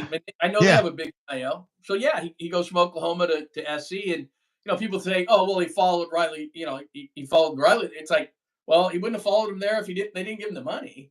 And I don't blame these kids; they're just playing under the system. But it is honestly, and I don't know if you saw this the other day. I think it was on the McAfee show where God, who's the big agent at Miami? Now I'm losing his name. Rosenhaus. Drew Rosenhaus. Rosenhaus was laughing. He's like, he was talking about Mason Graham, the defensive tackle out of Michigan, and he said normally what happens is their junior year of college, we start to make contact. You got to start thinking about it. He said he's had Mason Graham, who's going to be a top 5, top 10 pick, the defensive tackle out of Michigan. They've had him since he was a sophomore in high school and just advising him. And so they made money off him all through college. And now they're going to make money off him all through the pros. Like these agents have their hooks in these guys when they're in high school now. They can rep it in college. And every year it's like, okay, you paid my guy, $1 million, for a defensive tackle. You paid my guy $1 million. He's not going to stay. So he's advised him all through that. and now he's going to advise them once he's a pro. So they're making money off these kids for years. It's They had unbelievable. He's loving it. the He's like, Navy. yeah, this is Yeah, great. yeah. They had the Navy Unbelievable. All-American game, All-American game, and with the hat. I'm like, how many of those kids Right. are not going to be at that school next year? How many of those kids? And that's the thing too. You can't go to a school where you have 5 quarterbacks ahead of you and expect to play. I mean, do these kids want to play, or they're just sitting anyway? Well, They go to Bama, they go to right. And that's the thing is that okay, so you're a 5-star, you don't get the job, the next day you're leaving. I mean, they just figure, well, hell, I can get okay. These guys paid me, but what Rosenhaus was saying is there's no contracts. So let's say you go to a school, they pay you X, you don't win the job, you can go to another school, they paid you the 500 grand, you don't have to pay it back to them. There's no contract, so you could double dip in 1 year. One of my buddies feels that if you leave the school after a year, the money you made NIL, you should give some of that money back. If you got a certain amount. But I mean, and I didn't know this was the case. There's nothing on paper, and like we were just talking about Saluka, the kid that left UNLV. Right. So he can double dip. He wants to go somewhere else. He decides it's your word against his. He decides you didn't pay him or pay him what you said you were going to pay him. He takes whatever money he got. He leaves. He gets paid again. You're seeing kids from a basketball sense leave semester to semester. So in other words, they'll play the first semester. So the first semester, basketball starts in November or whatever. They'll play that first semester, decide that they didn't get paid enough. They'll go to another school and actually play for that school, be eligible again, and play for 2 schools in 1 year. They've got that going on in basketball because they split semesters. So first semester you signed on to play for that team that first semester. You decide within the same season, I can get, Notre Dame will pay me more. I'm going to go play in the same season, but the next semester, and Notre Dame's going to pay me. These kids are getting paid double in 1 year. It's crazy. And because there's no contract. There's no, who's in charge of this? Nobody. And they said they're trying to get the government involved, but I mean, yeah. I mean, it's crazy. It really is. And also, what do you think about the about the Hall of Fame? Today, I think that it comes out today. It's got to be Ichiro. 100%. You know what? It's funny you say Ichiro. I was at Ichiro's first game, and this tells you how stupid I am. I was covering the A's, and Tim Hudson was pitching for the A's. I knew Huddy fairly well. It was early in his career, and he could throw, he could throw 95, 96 miles an hour. And so Ichiro's first at bat, and he kind of had that funky swing.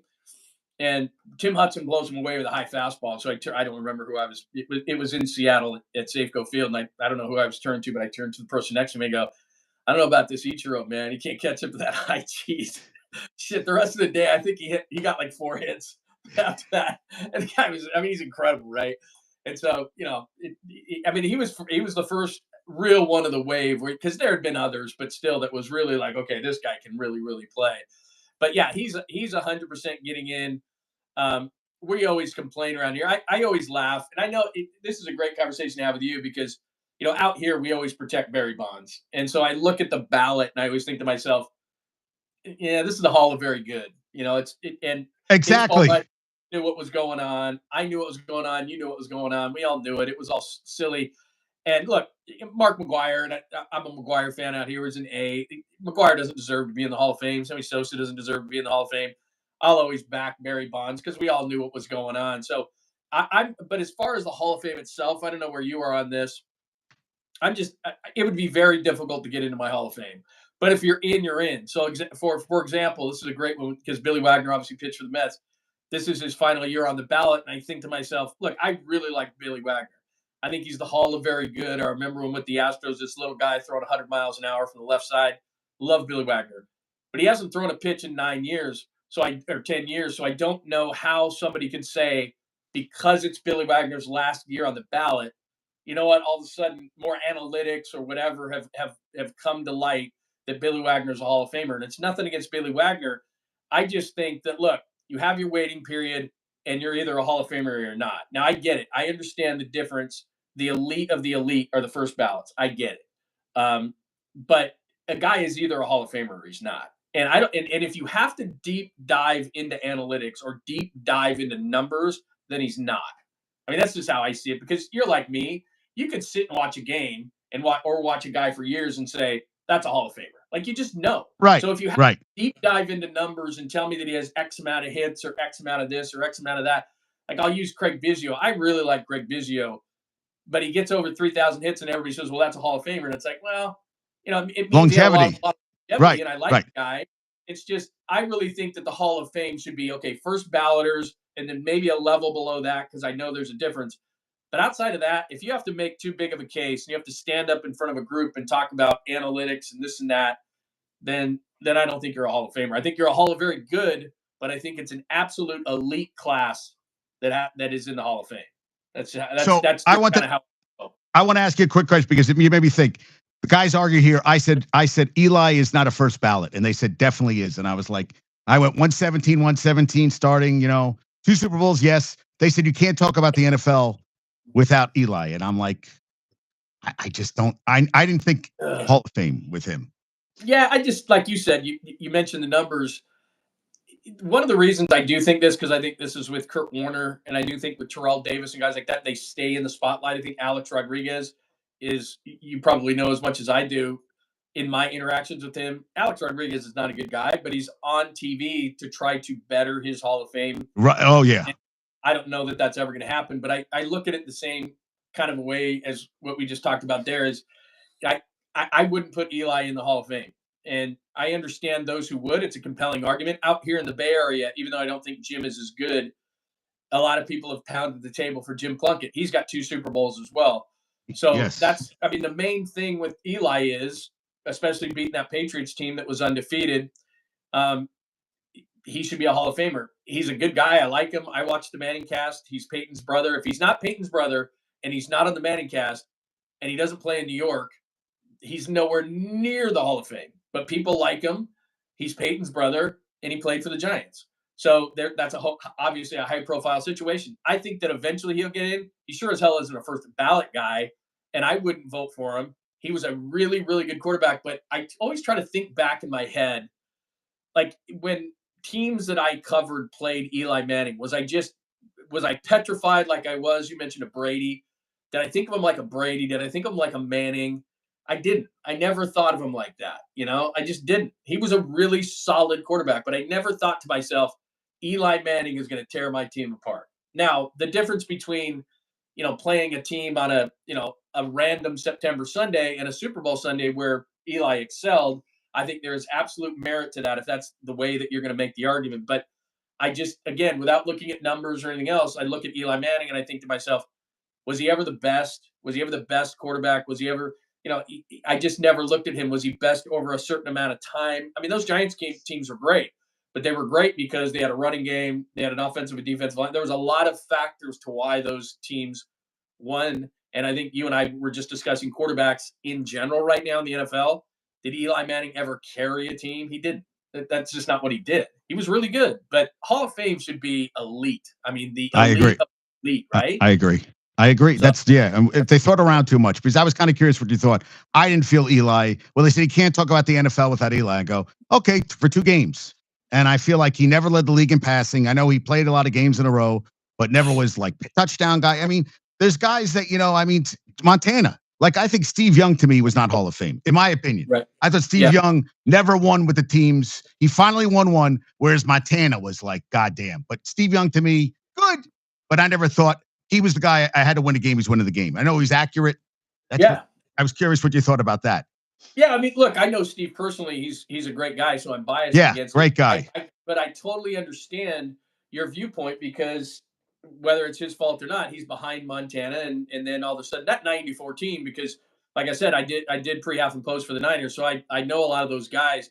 I mean, the amount of talent. Remember, this is before the factors that are in place to lessen a team. I mean, the 49ers, the year they won the championship with Steve, and even though they were older guys, I mean, they had guys like Ricky Jackson and Rich Dent, and they were past their prime. I'm not saying they're not, but they still had all those players. Plus, Eddie DeBartolo just brought in like anybody who was anybody. Deion Sanders was on that team. Ricky Waters. Ricky Waters was on that. I mean, it's just player after player, and the depth that they had and all that kind of stuff. And it just, so I mean, a lot of guys probably could have quarterbacked that team to a championship. I'm biased with Steve. I think he's that good. But like you said, it's almost a situation like Kurt Warner or somebody like that. did you play long enough? Like we're having conversations about here out here. Patrick Willis cut his career short after 7 years. There's He got was to be awesome. he was awesome, but he played Awesome. 7 years, and so can a guy who played 7 years? That's why I think Terrell Davis got in because at the time he was on the NFL Network. A lot of people liked him. A lot of people, uh, you know, championed his cause. You've got to play a certain amount of years, and if there's somebody who says Steve doesn't belong, it's because Steve didn't have the longevity of some of the other quarterbacks on that list. There's no doubt he was great. Well, he had the opportunity, but some people would say, did he play long enough? So I understand that argument for sure. Right, but I feel like, and I just did a thing yesterday because I was Saquon. I was curious. I said, does he have the most rushing yards in a year? Because including playoffs, number 1 and number 2 is Terrell Davis. Yeah, exactly. I mean, he had 2 monster years.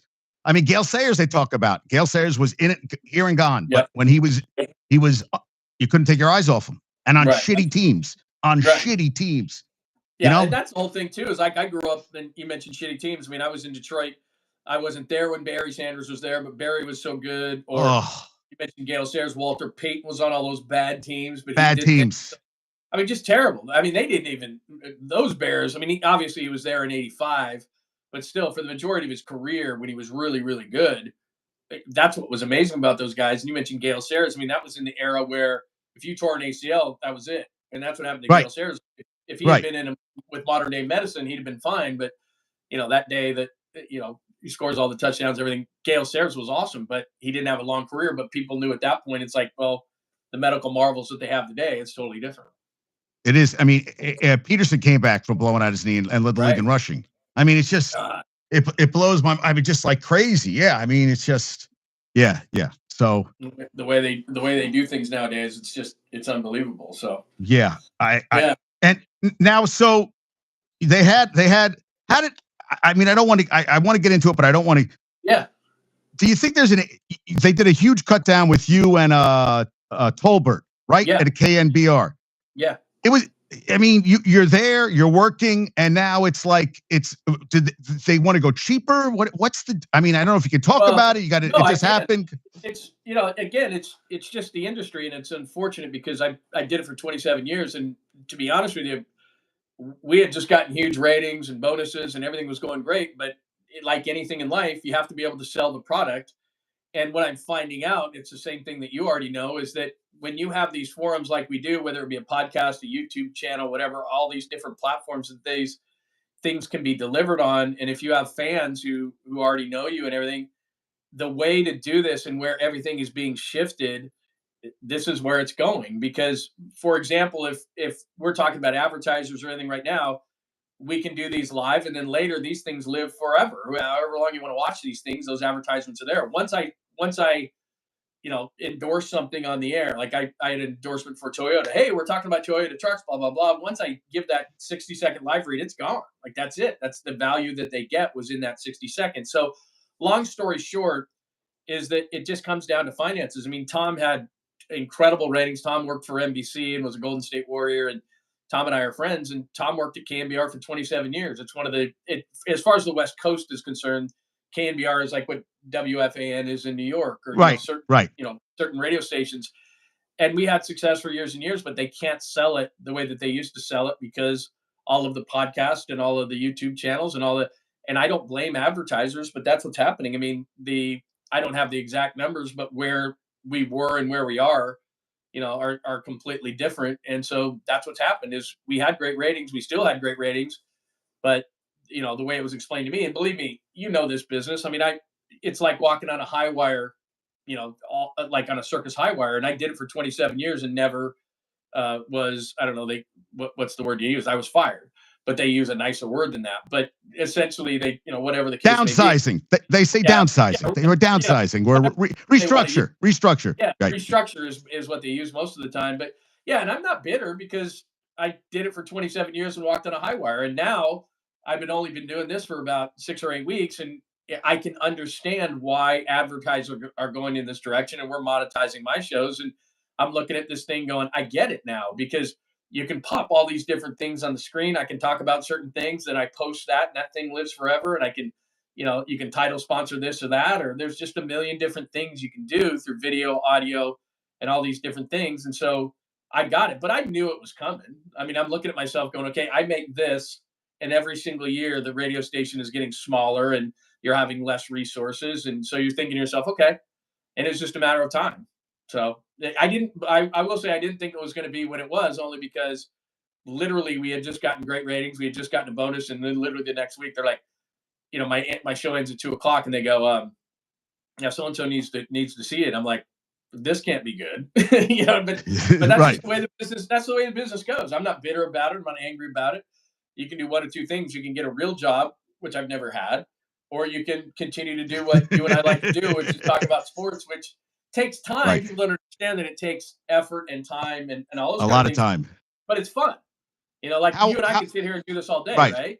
Right. How often do you do so you do Unleashed 8 a.m. Pacific? Is it when do you Yeah. usually do the show? Yeah, so I do it 8 a.m. till whenever, and usually it goes till 10 or 10:30. And then if we, any kind of news that breaks, I jump in there.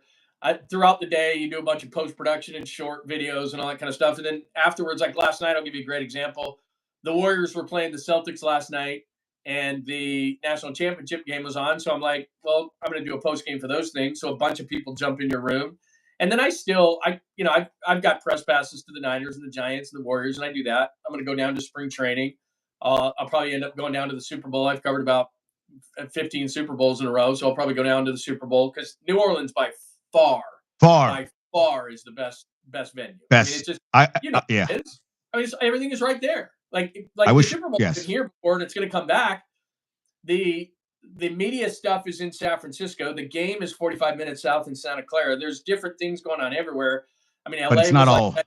No, it's just, New York is like that. LA is like that. Where was it last year? It was in Vegas was like New Orleans. Last year, Vegas was very similar to New Orleans. Although what's amazing about both cities is it just sucks up the Super Bowl. So if you went to one side of the strip where I stayed in the hotel where Radio Row was and all that kind of stuff. Then it's all Super Bowl all the time. You could go to the other end of the strip and not even know that the Super Bowl is going on. And New Orleans is the same way. If you go off, if you're on Bourbon Street, yeah, it's Super Bowl all the way.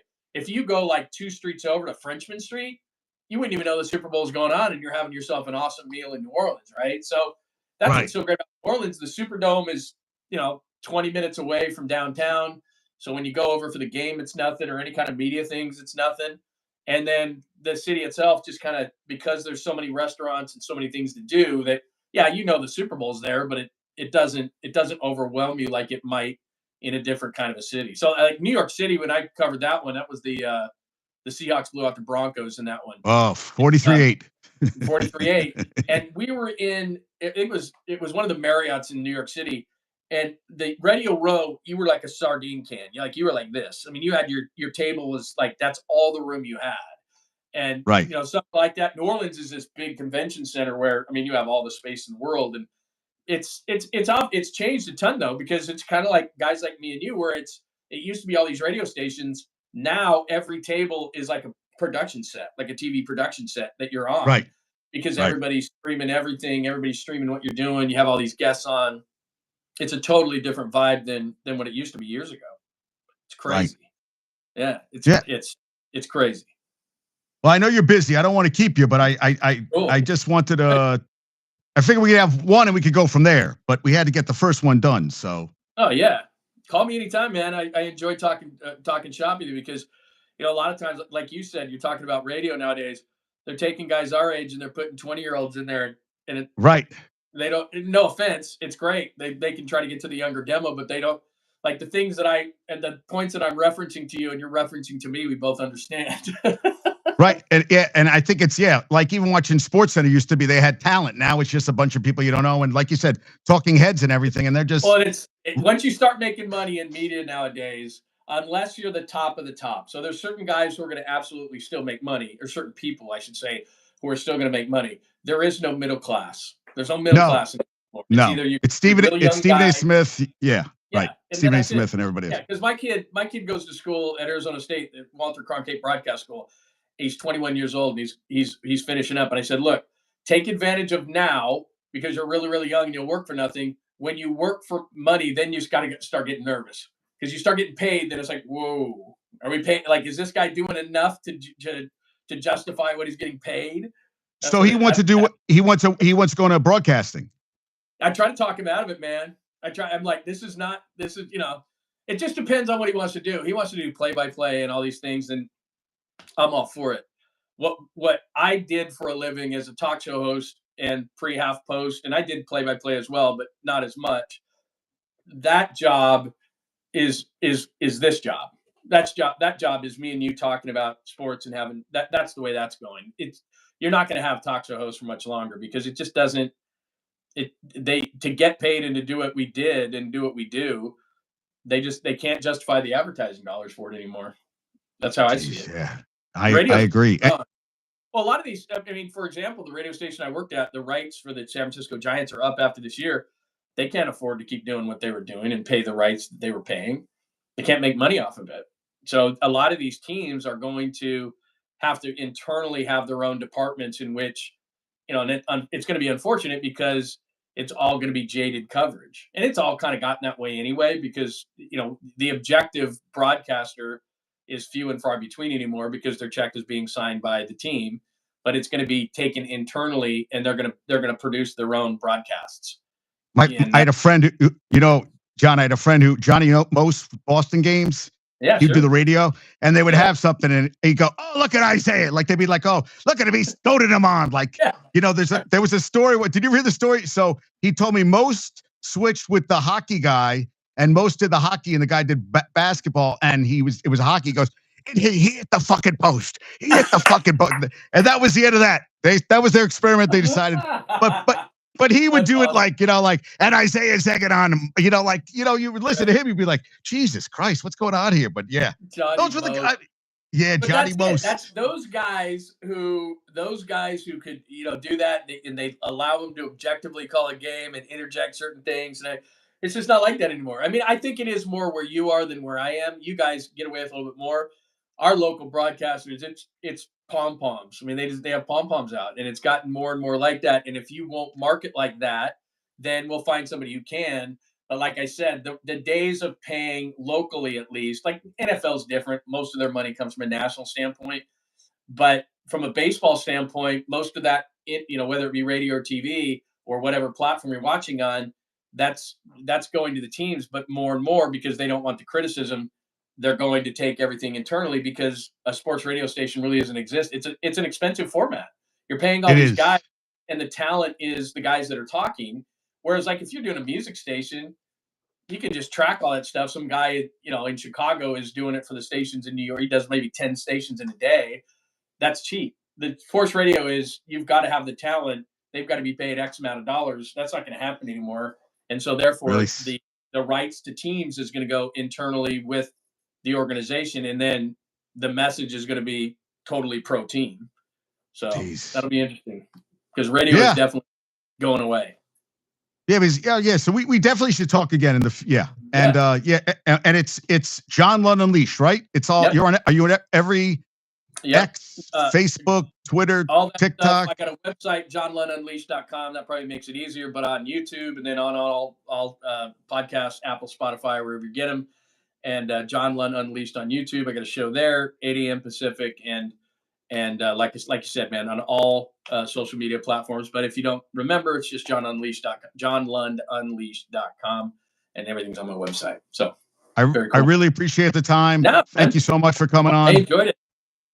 It was a lot of fun. You do a great job. I really appreciate you having me on. Thank you so much. I appreciate you. All right. Have a great day. We'll talk soon. You got it. Take care. All right. Take care. Bye-bye. Bye. Bye.